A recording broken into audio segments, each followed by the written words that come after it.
Sa Majesté Meillon Bisolé Jean-Claude. Je suis chef traditionnel de 3e degré du village d'Assok 2 dans l'arrondissement de Bipindi, département de l'Océan, région du Sud. Je suis en même temps chef de quartier ici à Douala, quartier cité des enseignants. Parallèlement, je fais partie du bureau national des chefs traditionnels du Cameroun, faisant partie de la commission chargée du patrimoine matériel et immatériel. Je remercie Dieu Tout-Puissant qui nous permet d'avoir cette journée ensoleillée. Nous lui disons merci pour cet encadrement de notre pays, le Cameroun.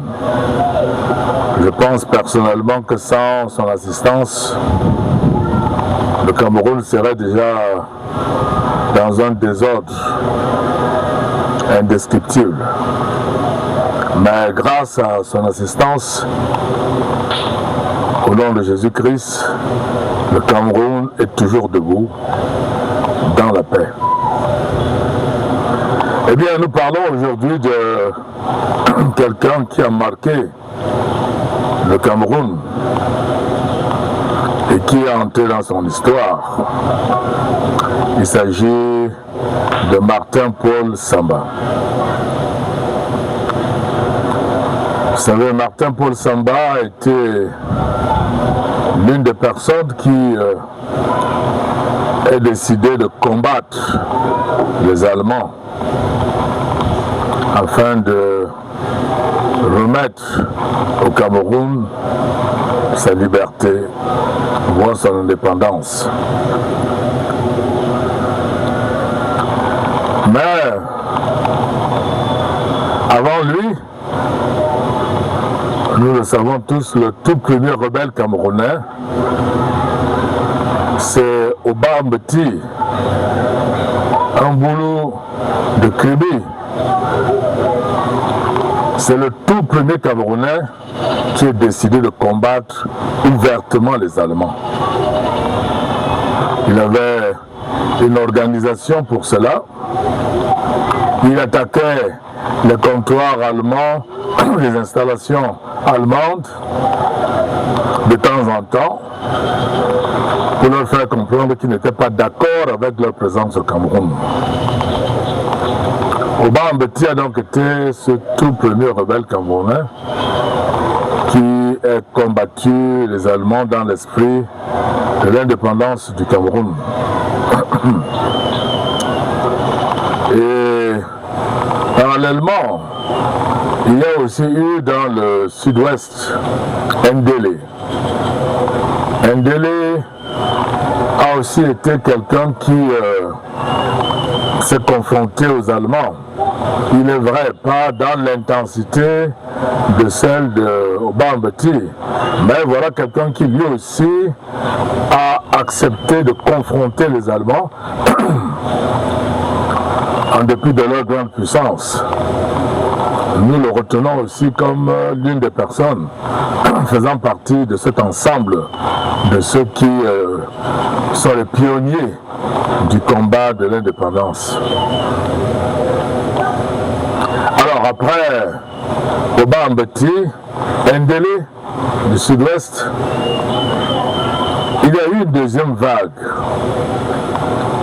composée de Douala Mangabel et de Mbangame Bono. Vous savez, Mbangame Bono, c'est lui qui est devenu Martin-Paul Samba. Alors comment cela s'était-il passé? Au moment où les Allemands arrivent au Cameroun, ils sont reçus et acceptés par certains, et ils sont aussi combattus par d'autres.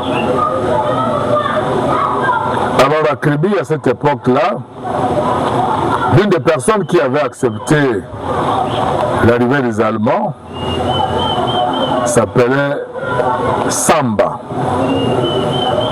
Cette personne s'appelait Samba. Samba avait plusieurs femmes et il avait des aides, parmi lesquelles un certain Mbangame Bono. Mbangame Bono, en fait, avait été celui-là qui avait adopté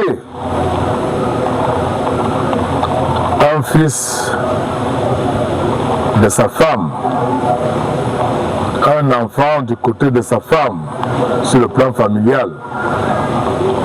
Et il a donc donné même à cet enfant le nom de Mbangame Bono, son vrai nom. Mbangame Bono était un boulot. Il vint donc que les Allemands aient décidé de récompenser ceux qui les avaient bien reçus, ceux qui les avaient acceptés. Et c'est ainsi que Samba, qui faisait donc partie de l'ensemble des personnes qui avaient décidé d'accepter les Allemands au Cameroun, Samba a donc fait partie du nombre de personnes que les Allemands avaient décidé de récompenser pour leur attitude avenante vis-à-vis d'eux. Ils ont donc fait appeler Samba et lui ont dit: Samba, nous sommes contents de toi. Tu nous auras très bien reçus ici à Kribi au Cameroun. Et en retour, pour te récompenser, nous allons former l'un de tes fils en Allemagne. Il aura une très bonne formation et quand il va revenir, il va travailler avec nous. Il sera un cadre de l'administration. Voilà la récompense que nous comptons te faire, te donner. Samba, méfiant, a rassemblé ses femmes et leur a dit: voyez ce que les Allemands veulent me faire. Moi je leur ai fait du bien, ils ont été très bien accueillis. Et maintenant, ils veulent un de mes enfants pour l'envoyer en Allemagne, pour être un boy là-bas. Quelle récompense! Ils me disent de choisir l'un de mes fils et que je leur remette afin qu'ils aillent avec lui en Allemagne. Et je sais que c'est tout simplement pour que mon fils aille être un boy là-bas. Donc je ne peux pas accepter cette offre-là. Que les Allemands font. Toutes les femmes de Samba étaient d'accord. Non, nous ne pouvons pas accepter envoyer l'un de nos fils en Allemagne. Non, nous ne pouvons pas accepter envoyer l'un de nos fils en Allemagne. Et pourtant, il faut donc un fils à présenter aux Allemands. C'est ainsi qu'une idée a germé d'entre eux. Et Samba dit: mais voilà, nous avons notre serviteur, le Mbangame Bono. Lui, je vais lui en faire proposition. Je vais lui dire aussi la même chose, le Mbangame Bono. Tu m'as servi depuis de longue date, je suis très content de toi. En récompense, je vais demander aux Allemands de prendre l'un de tes fils, de l'amener en Allemagne, le former, afin que du retour d'Allemagne, qu'il puisse travailler avec les Allemands comme cadre d'administration. L'idée était bonne. On fait donc venir Mbangame Bono et on lui en parle. On lui dit: trouve-nous un fils, nous allons te récompenser, nous l'enverrons en Allemagne, il sera très bien formé. Et reviendra dans le cas de l'administration. Le Bangame Bono consulte donc sa femme, lui en parle, et sa femme lui dit qu'est-ce que tu veux qu'on fasse? Si nous refusons, on va perdre notre emploi. C'est ainsi que le Bangame Bono va donc remettre à Samba son fils. Et Samba le présentera donc aux Allemands. Et les Allemands l'amèneront donc en Allemagne pour une formation. Et il va se trouver qu'au même moment à Douala, ils avaient aussi pris un fils du terroir du nom de Douala Mangabel. Mangabel se retrouve donc ainsi en Allemagne avec une Bangame. Mais cela ne va plus être le Bangame Bono. Samba a présenté donc le Bangame Bono comme étant son fils, s'appelant Samba Martin. Il a présenté le Bangame Bono, le fils de son boy, son valet, aux Allemands comme étant le sien, portant son nom, Samba, et de prénom Martin. Le Bangame Bono est donc présenté aux Allemands du nom de Samba Martin. Il va donc aller en Allemagne sur ses études, sur technique. Quand il va revenir avec Douala Mangabel, on va l'affecter dans les travaux de construction de la voie ferrée dirigée vers l'ouest. Il est donc chargé de superviser ces travaux-là. Il part donc de Douala, il traverse le pont du Vouri et il continue donc vers Mbanga, la voie ferrée construite.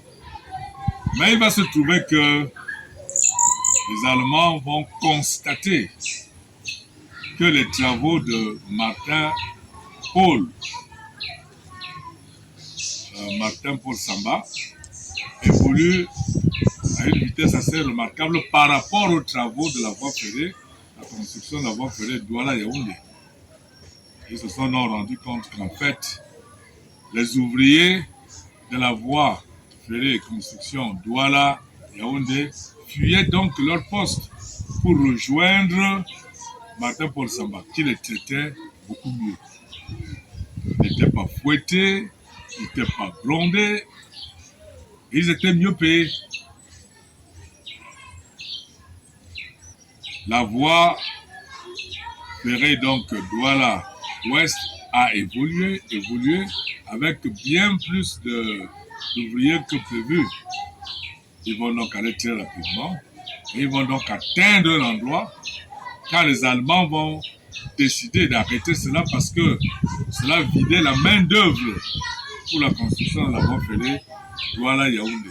Ils ont donc arrêté Martin Paul Samba à un point en lui disant tu crées un déséquilibre dans l'avancement des travaux Douala-Yaoundé, Douala-Ouest. Nous n'avons plus suffisamment d'ouvriers pour la construction de la voie ferrée Douala-Yaoundé. Et c'est toi qui en es à l'origine. C'est ainsi qu'on va donc stopper Martin Paul Samba dans un lieu et l'affecter à Ebolova.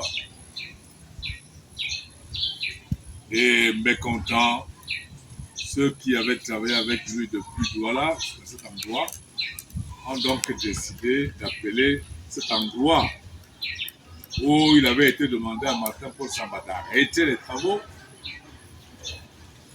Tous ceux-là qui avaient donc travaillé avec Martin Paul Samba dans l'amertume ont donc décidé d'appeler cet endroit en souvenir de lui Hong Kong Samba. Hong Kong Samba. Nkong veut dire le rail.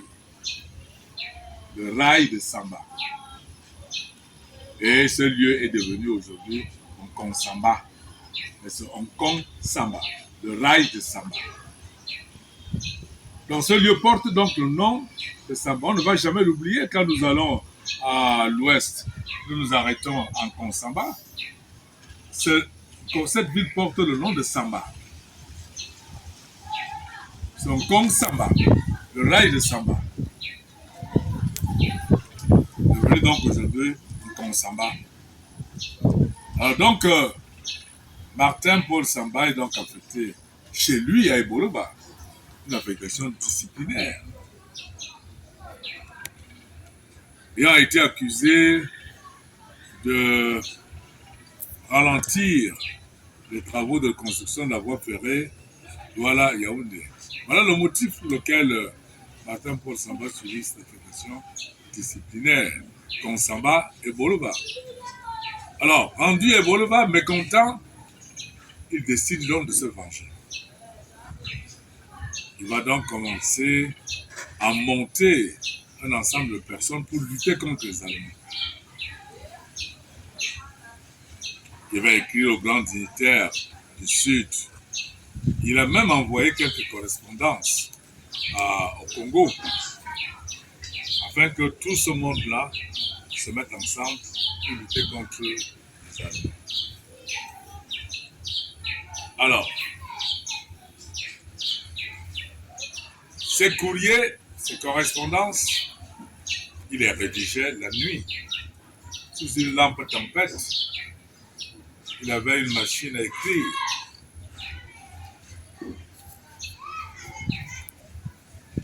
C'est la nuit qu'il a prêté ses correspondances pour envoyer à tel ou à tel, à tel. Mais pendant qu'il travaillait la nuit, le plus souvent, un Allemand passait par la fenêtre de sa chambre et couchait avec sa propre femme. Pendant qu'il était occupé à rédiger des correspondances pour rassembler des gens, afin qu'ils se mettent contre les Allemands. Il y avait un Allemand du nom de Bismarck qui passait par la fenêtre et couchait avec sa femme. Et il repartait une certaine heure. Alors, un jour, Bismarck a donc demandé à la femme de Martin, mais qu'écrit ton mari? Qu'est-ce qu'il y a dans ces correspondances? La femme de Martin Paul lui avait répondu qu'elle ne savait pas lire, donc elle ne savait pas de quoi il s'agissait à travers ces correspondances. C'est ainsi que l'Allemand va demander à la femme de Martin Paul Samba de collecter les brouillons que Martin Paul Samba mettait de côté et qu'elle lui apporte. Cela ayant été fait, l'Allemand a donc découvert que Martin Paul Samba adressait des courriers de révolte contre les Allemands, des dignitaires, des personnes sympathisantes. Et c'est ainsi que Martin Paul Samba va être arrêté pour trahison. Et au même moment, Douala Mangabel aussi, Douala aussi est arrêté pour refus d'obtempérer. Et les deux vont être assassinés le même jour. Mais avant de mourir, il s'est passé quelque chose du côté de Martin Paul Samba. Il avait été fusillé une fois sur le poteau. L'on a donné l'ordre de tirer sur lui. Plusieurs coups sont partis. Martin Paul n'est pas tombé. Il n'avait pas été attaché au poteau. Il était juste tenu de lui-même. Mais le poteau de derrière, c'était pour empêcher que les balles aillent plus loin. Plusieurs tirs ont été effectués en direction de Martin-Paul Samba, mais il n'est pas tombé. Les Allemands se sont donc posé la question, pourquoi cela? Martin-Paul les a fait appeler et il leur a dit, vous ne pouvez pas me tuer de la sorte. Mais comme je sens mon temps arriver, pour arriver à m'éliminer, il faut tirer dans mon oreille. Il faut tirer dans mon oreille. Ce n'est qu'ainsi que je pourrais mourir. Mais sinon, tant que vous allez continuer à tirer sur les autres parties de mon corps, je ne pourrai pas mourir. Mais je vais vous dire une chose. Je suis debout en ce moment. Quand vous aurez tiré dans mon oreille, si je tombe sur le dos, sachez que vous, les Allemands, vous gagnerez le Cameroun. Mais si je tombe à plat ventre, sachez que vous allez perdre le Cameroun. Perdre le Cameroun. Les Allemands se sont donc divisés. Un groupe a dit, oh, nous connaissons ces Camerounais, ils sont sorciers. Nous savons déjà, nous pensons qu'il va tomber sur le ventre. Et nous allons perdre le Cameroun. Autant ne pas le tuer, le conserver et préserver nos chances pour conquérir l'entièreté du Cameroun.